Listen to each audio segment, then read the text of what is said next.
आप सभी को जय मसीह की। आज मैं आप लोगों को बताने वाली हूँ कि जो दुख में है, जो निराशा में है, जो परेशान है बहुत सारी बातों से, घर से, ऑफिस से, लोगों के कारण और भी बहुत सारे कारणों से, तो मेरे प्रियो आज का ये वचन आप सभी के लिए है, जिसे वचन के साथ ही साथ विस्तार से समझाया गया है।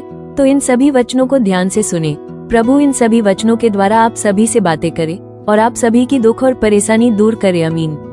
भजन संहिता 34 का 18 कहता है कि यहोवा टूटे मन वालों के समीप रहता है और पिसे हुओं का उद्धार करता है।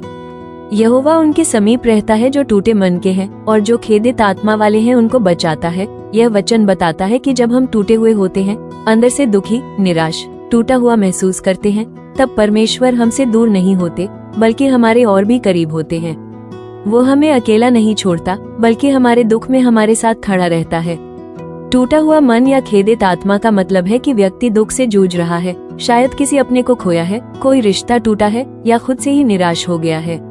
ऐसे समय में अक्सर लोग सोचते हैं कि क्या परमेश्वर मेरी सुन रहा है, या क्यों मैं इतना अकेला हूँ। पर यह पद यही बताता है कि परमेश्वर हमारे सबसे ज्यादा पास तभी आते हैं जब हम अंदर से टूटे होते हैं। वो हमारे आंसुओं को समझते हैं और वो हमें उठाते हैं, जैसे एक पिता अपने गिरे हुए बच्चे को उठाता है। यह वचन ये भी बताता है कि परमेश्वर सिर्फ सहानुभूति नहीं रखते, बल्कि वो उद्धार, बचाव भी करते हैं। वो हमें निराशा की गहराइयों से बाहर निकाल सकते हैं। यह वचन हमें सिखाता है कि हम दुख में अकेले नहीं हैं। परमेश्वर को हमारी भावनाएं समझ में आती हैं। टूटे हुए दिल को वो जोड़ सकते हैं। हमें दिल से पुकारना है और वो हमारी मदद के लिए आएंगे। भजन संहिता 34 का 18 से 20 में प्रभु का वचन कहते हैं कि यहोवा टूटे मन वालों के समीप रहता है और पिसे हुओं का उद्धार करता है। धर्मी पर बहुत सी विपत्तियां पड़ती तो हैं, परंतु यहोवा उसको उन सब से मुक्त करता है। वो उसकी हड्डी हड्डी की रक्षा करता है और उनमें से एक भी टूटने नहीं पाती। भजन संहिता 46 का 1 से 3 में लिखा है कि परमेश्वर हमारा शरणस्थान और बल है, संकट में अति सहज से मिलने वाला सहायक। इस कारण हमको कोई भय नहीं, चाहे पृथ्वी उलट जाए और पहाड़ समुद्र के बीच में डाल दिए जाएं, चाहे समुद्र गरजे और फेन उठाए और पहाड़ उसकी बाढ़ से कांप उठे। परमेश्वर हमारा शरणस्थान और बल है, संकट में सदा अति उपलब्ध सहायक है। इस वचन में परमेश्वर को हमारे शरणस्थान और बल के रूप में बताया गया है। शरणस्थान मतलब ऐसा स्थान जहां हम मुश्किल में छिप सकते हैं और सुरक्षित रह सकते हैं, जैसे तूफान में एक मजबूत घर। और बल का अर्थ है कि वो हमारी आंतरिक ताकत बनता है। यह वचन हमें यह विश्वास दिलाता है कि जब भी हम किसी संकट, परेशानी या खतरे से घिर जाएं, चाहे वो शारीरिक हो, मानसिक हो या आत्मिक, परमेश्वर हमारा साथ छोड़ते नहीं, बल्कि वो उस समय हमारे साथ खड़े रहते हैं। अति उपलब्ध सहायक का मतलब है वो सिर्फ कभी कभी नहीं, बल्कि हर बार, हर परिस्थिति में, समय पर हमारी मदद के लिए मौजूद रहते हैं। यह वचन हमें सिखाता है जब सब कुछ डगमगाए, परमेश्वर हमारी चट्टान है। संकट में घबराने की नहीं, परमेश्वर पर भरोसे की जरूरत है। हम अकेले नहीं लड़ते, ईश्वर हमारी ढाल बनते हैं। यशायाह 41 का 10 में लिखा है कि तू मत डर, क्योंकि मैं तेरे संग हूँ, इधर उधर मत ताक, क्योंकि मैं तेरा परमेश्वर हूँ। मैं तुझे दृढ़ करूंगा और तेरी सहायता करूंगा। मैं अपने धर्म के दाहिने हाथ से तुझे संभाले रहूंगा। यह वचन परमेश्वर की सीधी आश्वासन है। जब हम डरते हैं, भविष्य से घबराते हैं या जीवन में कोई बड़ा निर्णय सामने हो, तो ये पद हमें बताता है, डरो मत, मैं तुम्हारे साथ हूँ, इधर उधर मत ताक का अर्थ है घबराकर मदद की तलाश मत करो। परमेश्वर खुद कहता है कि मैं ही तुम्हारा सहारा हूँ। जब दुनिया मदद न दे पाए तो भी ईश्वर तुम्हें छोड़ेगा नहीं। मैं तुझे दृढ़ करूंगा, इसका अर्थ है वो तुम्हारी कमजोरियों में तुम्हें हिम्मत देगा। और अपने धर्म के दाहिने हाथ से तुझे संभाले रहूंगा, मतलब परमेश्वर की ताकत और न्याय तुम्हारे पक्ष में है। वो तुम्हें कभी गिरने नहीं देगा। यह वचन हमें सिखाता है डर का कोई स्थान नहीं, क्योंकि परमेश्वर हमारे साथ हैं। वो हमें संभालते हैं, छोड़ते नहीं। परमेश्वर की शक्ति हमारे जीवन की ढाल है। व्यवस्था विवरण 31 का 6 में लिखा है कि हियाव बांधो और दृढ़ रहो, उनका भय मत खाना और न उनके कारण कांपना, क्योंकि तेरा परमेश्वर यहोवा आप ही तेरे संग जाता है। वह तुझे न तो धोखा देगा और न तुझे छोड़ेगा। इस पद में परमेश्वर अपने लोगों से कहता है, हिम्मत रखो और मजबूती से खड़े रहो। ये तब कहा गया था जब इस्राएल को एक नई भूमि में प्रवेश करना था और उन्हें कई बड़ी चुनौतियों का सामना करना था। लेकिन परमेश्वर ने उन्हें भरोसा दिलाया, मैं तुम्हारे साथ चल रहा हूँ, वो तुझे न धोखा देगा, न छोड़ेगा। यह एक गहरी दिलासा है। अक्सर दुनिया के लोग साथ छोड़ देते हैं, पर परमेश्वर हमेशा विश्वास योग्य रहता है। वो कभी हमें अकेला नहीं छोड़ता, न ही हमें पीठ दिखाता है। यह वचन आज भी उतना ही सच्चा है। जब आप जीवन में नए कदम उठाएं, जब डर लगे, तो यह वचन याद रखें, आप अकेले नहीं चल रहे हैं। परमेश्वर आपके साथ कदम से कदम मिलाकर चल रहा है। यह वचन हमें सिखाता है, जीवन में आगे बढ़ने के लिए आत्मबल जरूरी है। परमेश्वर हमारे साथ चलते हैं, हमें कभी छोड़ते नहीं। हम चाहे जितनी बार कमजोर हो, परमेश्वर हमेशा हमारे साथ मजबूती के साथ खड़े हैं। यहोशू 1:9 में प्रभु कहते हैं कि क्या मैंने तुझको आज्ञा नहीं दी? हिम्मत रख और साहसी हो, भय न खा और घबरा मत, क्योंकि तेरा परमेश्वर यहोवा जहाँ जहाँ तू जाएगा वहाँ वहाँ तेरे संग रहेगा। इस वचन में परमेश्वर यहोशू से कह रहे हैं कि डरो मत, घबराओ मत, मैं तुम्हारे साथ हूँ। यह वचन सिर्फ यहोशू के लिए नहीं, बल्कि हर उस व्यक्ति के लिए है जो जीवन में संघर्ष कर रहा है। चाहे हालात कितने भी मुश्किल क्यों न हो, बीमारी, आर्थिक तंगी, पारिवारिक कलह या कोई गहरी हानि, यह वचन दिलासा देता है कि तू अकेला नहीं है। जब हम डरते हैं, हमारी शक्ति कम हो जाती है, पर जब हमें ये पता होता है कि कोई सर्वशक्तिमान हमारे साथ है, तब हम मजबूत हो जाते हैं। यही भरोसा हमें कदम कदम पर सहारा देता है। दूसरा कुरिन्थियों 1:3 में प्रभु कहते हैं कि धन्य है वो परमेश्वर और हमारे प्रभु यीशु मसीह का पिता, जो दया का पिता और सब प्रकार की शांति का परमेश्वर है। यह वचन परमेश्वर की करुणा और सांत्वना को दर्शाता है। वो एक ऐसा पिता है जो केवल सजा नहीं देता, बल्कि सबसे पहले दया और शांति देता है। जब हम दुखी होते हैं, टूटे होते हैं या रोते हैं, वो पिता हमें अपनी गोद में लेकर हमें चुप कराता है। सब प्रकार की शांति का परमेश्वर का अर्थ है कि चाहे हमें मानसिक पीड़ा हो, शारीरिक दर्द हो या आत्मिक दुख हो, वो हर प्रकार की शांति देता है। रोमियो 8:28 में प्रभु कहते हैं कि हम जानते हैं कि जो परमेश्वर से प्रेम रखते हैं और जो उसकी इच्छा के अनुसार बुलाए गए हैं, उनके लिए सब बातें मिलकर भलाई ही को उत्पन्न करती हैं। यह वचन हमें सिखाता है कि अगर हम परमेश्वर से प्रेम करते हैं और उसकी योजना में भरोसा रखते हैं, तो हमारी जिंदगी की हर घटना, चाहे अच्छी हो या बुरी, अंत में हमारे भले के लिए ही काम करेगी। उदाहरण के लिए, अगर आपने नौकरी खो दी, हो सकता है परमेश्वर आपको इससे बेहतर अवसर की ओर ले जा रहा हो। अगर कोई रिश्ता टूटा है, शायद वो आपके लिए हानिकारक था और परमेश्वर आपको सच्चे प्यार की ओर ले जा रहा है। हमें अभी समझ न आए, लेकिन भविष्य में वो हमारी भलाई के लिए ही होता है। रोमियो 5:3-5 में प्रभु अपने वचन में कहते हैं कि केवल यही नहीं, परंतु हम क्लेशों में भी घमंड करें, ये जानकर कि क्लेश से धीरज, धीरज से खरा निकलना और खरे निकलने से आशा उत्पन्न होती है, और आशा लज्जित नहीं करती, क्योंकि पवित्र आत्मा जो हमें दिया गया है, उसके द्वारा परमेश्वर का प्रेम हमारे हृदयों में डाला गया है। यह वचन एक अद्भुत सच्चाई बताता है, दुख, क्लेश बेकार नहीं जाते। वह दुख हमें धीरज सिखाता है, धीरज हमें मजबूत बनाता है, मजबूती हमें भरोसा देती है कि हम हर परेशानी को पार कर सकते हैं, और यह भरोसा फिर हमें आशा देता है, और यह आशा कभी हमें शर्मिंदा नहीं करती, क्योंकि वो परमेश्वर के प्रेम पर आधारित होती है। जब हम तकलीफ में होते हैं, तो अक्सर सोचते हैं, क्यों हो रहा है ऐसा? लेकिन परमेश्वर कहता है, मैं तुझे मजबूत बना रहा हूँ, मैं तुझे एक ऐसा इंसान बना रहा हूँ जो टूटेगा नहीं, बल्कि दूसरों को भी सहारा देगा। इन 4 वचनों से मिलने वाली सीख और हिम्मत: 1. डरो मत, मैं तुम्हारे साथ हूँ। यहोशू 1:9। कोई भी परिस्थिति हो, तू अकेला नहीं है, परमेश्वर हर कदम पर साथ है। 2. मैं तुझे सांत्वना दूंगा। दूसरा कुरिन्थियों 1:3। वो पिता है जो सिर्फ हुक्म नहीं देता, बल्कि रोते हुए दिल को गले लगाता है। 3. घटना तेरी भलाई के लिए है। रोमियो 8:28। चाहे अभी समझ न आए, लेकिन हर दर्द अंत में भलाई लेकर आएगा। 4. तेरे दुख से आशा निकलेगी। रोमियो 5:3-5। तू दुख में मजबूत हो रहा है, तेरा भविष्य उज्जवल है। दुख, तकलीफ, आंसू ये जीवन का हिस्सा है, लेकिन यीशु मसीह का वादा है कि यह सब अस्थायी है। वो हमारे साथ है हर परिस्थिति में।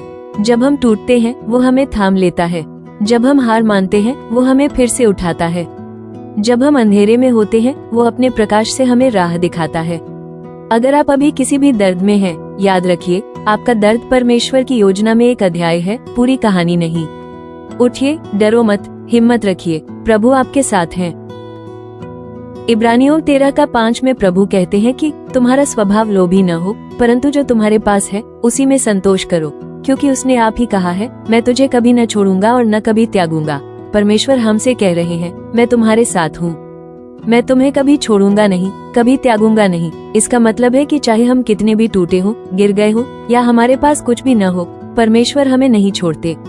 आज के समय में जब लोग धोखा देते हैं, साथ छोड़ देते हैं, पैसा या सुख सुविधाएं नहीं होती तो रिश्ते भी टूट जाते हैं, लेकिन परमेश्वर की उपस्थिति और प्रेम स्थायी है। वो हमारे धन या स्थिति को नहीं देखता, वो हमारे दिल को देखता है। दुख हो या सुख, गरीबी हो या संपन्नता, परमेश्वर का साथ हमेशा है। यूहन्ना 14:1 में प्रभु कहते हैं कि तुम्हारा मन व्याकुल न हो, परमेश्वर पर विश्वास रखो और मुझ पर भी विश्वास रखो। प्रभु यीशु मसीह कहते हैं, मेरे प्रिय हम लोगों से जब हम किसी चिंता, परेशानी या संकट में होते हैं तो दिल बेचैन हो जाता है। यीशु इस वचन में हमसे कह रहे हैं कि डरो मत, घबराओ मत, मुझ पर और परमेश्वर पर भरोसा रखो। यह वचन एक पिता की तरह सुकून देता है। जब एक बच्चा डरता है और पिता कहता है मैं हूं ना बेटा, तो वो बच्चा तुरंत शांति महसूस करता है। इसी तरह जब जीवन की परेशानियां हमारी शांति छीन ले तो बस एक पल के लिए अपनी आंखें बंद कर प्रभु से कहो, यीशु मैं आपको सौंपता हूँ अपना डर, और आप महसूस करेंगे कि एक आंतरिक शांति आपके अंदर भर रही है। जब मन व्याकुल हो तो विश्वास से भर जाएं, क्योंकि यीशु आपके साथ हैं। यूहन्ना 14:27 में प्रभु कहते हैं कि मैं तुम्हें शांति दिए जाता हूँ, अपनी शांति तुम्हें देता हूँ, जैसी संसार देता है वैसी नहीं। तुम्हारा मन व्याकुल न हो और न डरे। यह वचन हमें सिखाता है कि संसार की शांति अस्थायी होती है, जैसे पैसा, रिश्ते, नौकरी आदि। ये सब एक झटके में छिन सकते हैं, लेकिन यीशु की शांति दिल के अंदर होती है और इसे कोई नहीं छीन सकता।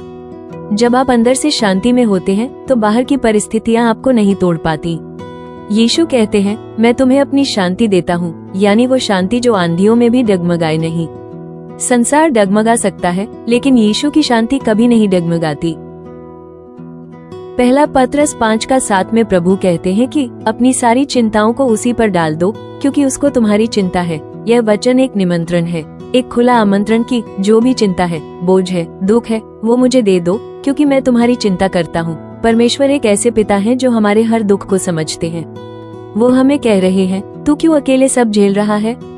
अपने दुख मुझे दे दे, मैं सह लूंगा, तू चैन से जी। हम अक्सर लोगों से कहते हैं, मुझे कोई समझता नहीं, लेकिन परमेश्वर हमें पूरी तरह समझते हैं, क्योंकि उन्होंने हमारी पीड़ा को स्वयं भी झेला है, क्रूस पर बलिदान होकर।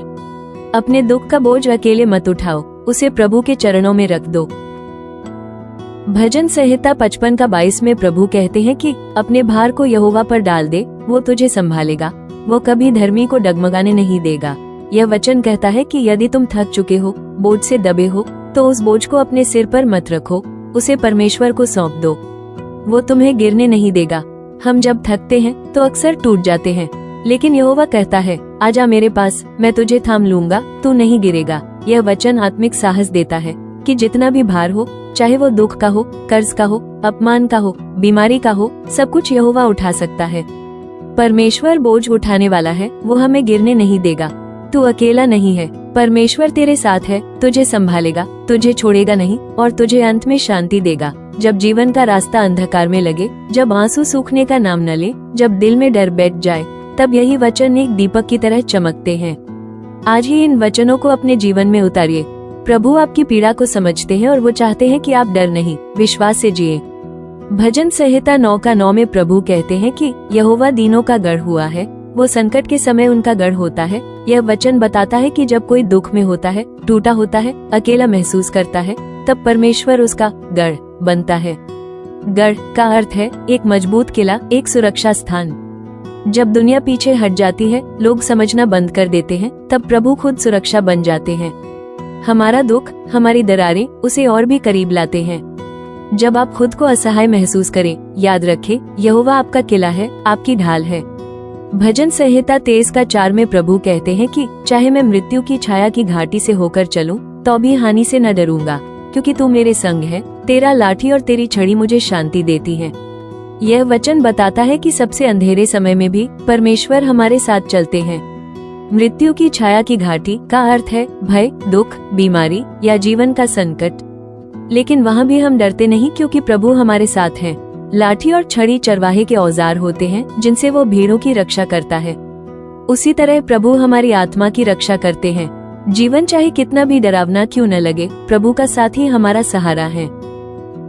यशायाह 43:2 में लिखा है कि जब तू जल में होकर जाए मैं तेरे संग रहूंगा, और जब तू नदियों में होकर चले तब वे तुझ पर न बहेगी। जब तू आग में चले तू न जलेगा, और न उसकी ज्वाला तुझ पर भड़कने पाएगी। यह वचन एक चमत्कारी वादा है। जब हम मुश्किलों की नदी में उतरते हैं या दुख की आग से गुजरते हैं, तब प्रभु कहते हैं, मैं तुम्हारे साथ हूँ, तुम्हें डूबने नहीं दूंगा, जलने नहीं दूंगा। ये सिर्फ सुरक्षा की बात नहीं, साथ की बात है। परमेश्वर बाहर से नहीं देखता, वो हमारे साथ उस आग में चलता है। आपकी हर अग्नि परीक्षा में प्रभु साथ चल रहे हैं। यिर्मयाह 29:11 में लिखा है कि क्योंकि यहोवा की यह वाणी है कि जो युक्ति मैं तुम्हारे विषय में करता हूँ वो मैं ही जानता हूँ, वे हानि की नहीं परंतु कुशल ही की है, और अंत में तुम्हारी आशा पूरी करूंगा। हमारी जिंदगी में जो हो रहा है वो कभी कभी हमें नुकसान जैसा लगता है, लेकिन परमेश्वर कहते हैं, मेरी योजना तुम्हारे भले की है, नुकसान की नहीं। भविष्य चाहे अंधकार में लगे, पर परमेश्वर की योजना आशा से भरी है। वो हर दुख को एक सुंदर उद्देश्य में बदल सकता है। अभी कुछ न समझ आए, फिर भी भरोसा रखो, परमेश्वर की योजना तुम्हारे लिए भली है।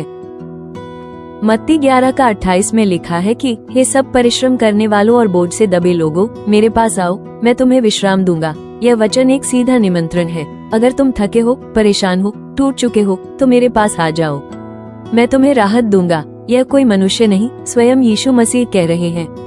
जब हम जीवन के बोझ से दब जाते हैं, बीमारी, अपमान, आर्थिक तंगी, अकेलापन, तब यीशु कहते हैं, तू आजा, मैं तुझे संभाल लूंगा। जीवन के हर बोझ को प्रभु के चरणों में रख दो, वो तुम्हें विश्राम देंगे। दूसरा तीमुथियुस 1:7 में लिखा है कि क्योंकि परमेश्वर ने हमें भय की नहीं पर सामर्थ्य, प्रेम और संयम की आत्मा दी है। यह वचन याद दिलाता है कि डरना प्रभु की इच्छा नहीं है। अगर आप डरे हुए हैं, चिंतित हैं, तो वो आत्मा परमेश्वर की ओर से नहीं है। परमेश्वर हमें जो आत्मा देते हैं वह शक्ति देती है, कमजोरों को उठाती है, प्रेम देती है, नफरत के स्थान पर संयम देती है, जब भावनाएं बिगड़े, जब डर सताए। याद रखो, प्रभु ने तुम्हें साहसी आत्मा दी है। फिलिप्पियों 4:6 और 7 में लिखा है कि किसी बात की चिंता न करो, परंतु हर एक बात में तुम्हारी विनती और प्रार्थना के द्वारा धन्यवाद के साथ परमेश्वर के सामने प्रकट की जाए। तब परमेश्वर की शांति, जो सब बुद्धि से बढ़कर है, तुम्हारे हृदय और तुम्हारे विचारों को मसीह यीशु में सुरक्षित रखेगी। यह वचन हमें चिंता करने के स्थान पर प्रार्थना करने की सलाह देता है। कई बार हम चिंता में डूबे रहते हैं, लेकिन परमेश्वर कहते हैं, मेरे पास आओ, अपनी प्रार्थना कहो, धन्यवाद करो, मैं तुम्हें असीम शांति दूंगा। वो शांति मनुष्य नहीं दे सकता, वो परमेश्वर की ओर से आती है। चिंता छोड़ो, प्रार्थना करो, प्रभु की शांति तुम्हारा मन भर देगी। प्रकाशित वाक्य 21:4 में प्रभु कहते हैं कि और वो उनकी आंखों के सब आंसू पोंछ डालेगा, और उसके बाद न मृत्यु रहेगी, न शोक, न रोना, न पीड़ा रहेगी। पहली बातें जाती रहेंगी। ये भविष्य की आशा है, स्वर्ग की आशा। एक दिन ऐसा आएगा जब कोई मौत नहीं होगी, कोई दर्द नहीं होगा, कोई आंसू नहीं होंगे। यीशु स्वयं हमारे आंसू पोंछेंगे। यह वचन उस अंतिम आशा की बात करता है जो हर दुख को हमेशा के लिए मिटा देगी। ये संसार अस्थायी है, लेकिन प्रभु के साथ शाश्वत शांति है। विलाप गीत 3:22, यहोवा की करुणा से हम नष्ट नहीं हुए, क्योंकि उसकी दया अनंत है। यह वचन कहता है कि यदि हम आज जीवित हैं, तो वो केवल प्रभु की दया से है। उसकी दया कभी खत्म नहीं होती, वो रोज नई होती है। जब हम हार मान लेते हैं, तब भी उसकी दया हमें उठाती है। आज का जीवन, आज की सांस, सब उसकी दया का प्रमाण है। आशा मत छोड़ो। इन वचनों से हमें ये सीख मिलती है कि जीवन चाहे जितना भी मुश्किल क्यों न हो, आंसू चाहे बहते रहें, लोग चाहे छोड़ दें, परमेश्वर कभी नहीं छोड़ता। वह साथ है, सहारा है, भविष्य है। तू टूट सकता है पर हार नहीं सकता, क्योंकि तुझ में परमेश्वर का वादा है। प्रभु इन वचनों के द्वारा आप सभी को आशीष दे और आप सभी का दुख, परेशानी दूर करे। आप लोगों को इन वचन से हिम्मत मिले। आइए एक छोटी सी प्रार्थना करें जो बीमारी, निराशा, परेशानी और अकेलेपन से जूझ रहे लोगों के लिए है। ये प्रार्थना परमेश्वर के वचनों पर आधारित होगी। दुख में डूबे, बीमार, हताश, अकेले और टूटे हुए लोगों के लिए प्रभु यीशु से प्रार्थना है। प्रेमी परमेश्वर, प्रभु यीशु मसीह, आज मैं तेरे चरणों में सिर झुकाकर उन सब के लिए विनती करती हूँ जो टूट चुके हैं, जो हिम्मत हार चुके हैं, जो अपनी आंखों में आंसुओं का बोझ लेकर जी रहे हैं, जो दिन रात सोच सोचकर थक चुके हैं, जो जीवन से निराश हो गए हैं, जिनके पास कोई रास्ता नहीं दिख रहा, जो अकेलेपन में घुट रहे हैं और जिनका शरीर और आत्मा दोनों थक चुके हैं। हे प्रभु यीशु, तू जो दुखियों का मित्र है, तू जो बोझ उठाने वाला है, तू जो कहता है, हे सब परिश्रम करने वालों और बोझ से दबे लोगों, मेरे पास आओ, मैं तुम्हें विश्राम दूंगा। आज हम सब तेरे पास आए हैं। हम अपने आंसुओं का घड़ा लेकर, अपने घावों का दर्द लेकर तेरे चरणों में आते हैं। हे यीशु, तू कहता है, तुम्हारा मन व्याकुल न हो, मुझ पर विश्वास रखो। यूहन्ना 14:1 में। लेकिन आज ये मन बहुत व्याकुल है प्रभु। बहुत सारे लोग हैं जो रोते रोते सो जाते हैं, जिन्हें ये भरोसा नहीं कि सुबह उठेंगे भी या नहीं। प्रभु, उनके लिए हम प्रार्थना करते हैं, उन्हें अपने प्रेम की शांति से भर दे, उनके डर को अपने विश्वास में बदल दे, उनकी टूटी उम्मीदों को अपने वचनों की रोशनी से जला दे। भजन संहिता 23:4 में दाऊद कहता है, चाहे मैं मृत्यु की छाया की घाटी से होकर चलूं, तो भी हानि से न डरूंगा, क्योंकि तू मेरे संग है। हे प्रभु, आज कई लोग उस अंधेरी घाटी से गुजर रहे हैं। कैंसर की बीमारी, मानसिक परेशानी, आर्थिक कर्ज, रिश्तों की टूटन, अकेलापन, असफलता, धोखा और आत्महत्या तक के विचार। तेरी वाणी के अनुसार तू उनके संग है। हम प्रार्थना करते हैं कि उनकी आत्मा आज जान पाए कि वे अकेले नहीं हैं। तू हर आंसू के पीछे छुपा है, तू हर दर्द में साथ है। यशायाह में आप कहते हैं, प्रभु, जब तू जल में होकर जाएगा, मैं तेरे संग रहूंगा। आग में चलेगा तो न जलेगा। हे प्रभु, कितनों को जीवन की आग ने जला दिया है, पर तू कहता है, मैं साथ हूँ। आज हम प्रार्थना करते हैं, उन जले हुए हृदयों पर अपने प्रेम की वर्षा कर, उनके हर जलते हुए दर्द को अपने स्पर्श से ठंडा कर दे। हे प्रभु, यिर्मयाह 29:11 में तू कहता है, मेरी योजना तुम्हारे लिए भलाई की है, हानि की नहीं। लेकिन जब सब कुछ बिगड़ जाए, तब विश्वास करना कठिन हो जाता है। तब लोग पूछते हैं, अगर योजना अच्छी है तो ऐसा क्यों हो रहा है? पर हे प्रभु, तू तो गहराई में काम कर रहा है, तू दर्द में ही नई दिशा बना रहा है। हम प्रार्थना करते हैं उन सब के लिए जो अपनी जिंदगी की योजना को खो चुके हैं, तो उन्हें अपने स्वर्गीय उद्देश्य को देखने की दृष्टि दे, उन्हें एक नई शुरुआत दे, उन्हें बता कि अब भी आशा है। हे यीशु, तू कहता है, शांति मैं तुम्हें देता हूँ, जैसी संसार नहीं देता। यूहन्ना 14:27 में। दुनिया की शांति कुछ समय के लिए है, पर तेरी शांति भीतर से आती है, जहाँ आंधी भी रुक जाती है, जहाँ टूटे दिल फिर से धड़कने लगते हैं। प्रभु, आज हम उस स्वर्गीय शांति के लिए प्रार्थना करते हैं। उन सभी आत्माओं पर अपना स्पर्श कर जिनका मन अशांत है, जिनके विचार उथल पुथल हैं, जो रातों को सो नहीं पाते। तेरा वचन कहता है, मैं तुम्हारे हृदय और विचारों को सुरक्षित रखूंगा। फिलिप्पियों 4:6 और 7 में। हे प्रभु, अपने वचन के अनुसार काम कर। दूसरा तीमुथियुस 1:7 में तू कहता है, मैंने भय की नहीं, पर सामर्थ्य, प्रेम और संयम की आत्मा दी है। हे यीशु, जब डर सामने खड़ा हो, तो तू अंदर शक्ति भर दे। जिनकी आत्मा कांप रही है, उन्हें तू मसीह की आत्मा से भर दे। भजन संहिता 55:22 कहता है, अपने भार को यहोवा पर डाल दे, वो तुझे संभालेगा। हे प्रभु, कितने ही लोग आज बोझ से दबे हैं, परिवार का बोझ, कर्ज का बोझ, बीमारी का बोझ, समाज की उम्मीदों का बोझ। प्रभु, उन सबको स्मरण करा कि तेरे पास बोझ रखने की जगह है। प्रकाशित वाक्य 21:4 में लिखा है, वो उनकी आंखों के आंसू पोंछ डालेगा, न मृत्यु होगी, न शोक, न रोना। हे यीशु, ये भविष्य की आशा है, एक दिन सब दुख मिट जाएगा। पर आज जो आंसू बह रहे हैं, कृपा कर आज भी तू उन्हें पोंछ दे, आज भी तू उन्हें सहारा दे। हे प्रभु, तेरी करुणा अनंत है।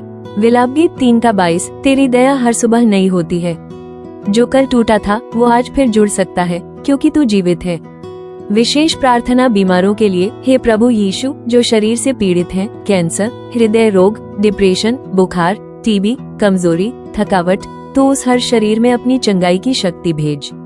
तेरा वचन कहता है, मैं यहोवा तेरी चंगाई करने वाला हूँ। निर्गमन 15:26। आज हम विश्वास से कहते हैं, हे यीशु, तेरा लहू आज चंगाई लाए। डॉक्टर जहाँ कहें कुछ नहीं हो सकता, वहाँ तू अपना चमत्कार कर। प्रार्थना उन लोगों के लिए जो आत्महत्या तक सोच चुके हैं। हे यीशु, जो सोचते हैं कि जीवन समाप्त कर दे, जो कहते हैं अब और नहीं, उनकी आत्मा को तू छू। उन्हें बता कि उनका जीवन व्यर्थ नहीं, उनका जीवन तेरी योजना का हिस्सा है। उन्हें नई सांस दे, नया उद्देश्य दे। प्रार्थना बच्चों, माताओं, बुजुर्गों के लिए। बच्चों को तू बुद्धि और सुरक्षा दे, माताओं को तू धैर्य, प्रेम और सशक्त मन दे, वृद्धजनों को तू अकेलापन में सांत्वना दे। हे यीशु, तू जी उठा है, तू जीवित है, इसलिए हम निराश नहीं हैं। हम जानते हैं कि तू हमारे आंसुओं को गिनता है, हमारे शब्दों से पहले ही हमारे दिल को समझता है। आज ये प्रार्थना हर टूटे दिल, हर थके शरीर, हर आशाहीन आत्मा तक पहुँचे। प्रभु, तू उन्हें उठा, तू उन्हें संभाल, तू उन्हें बदल। ये सब हम तुझसे यीशु मसीह के सामर्थी नाम में मांगते हैं। आमीन।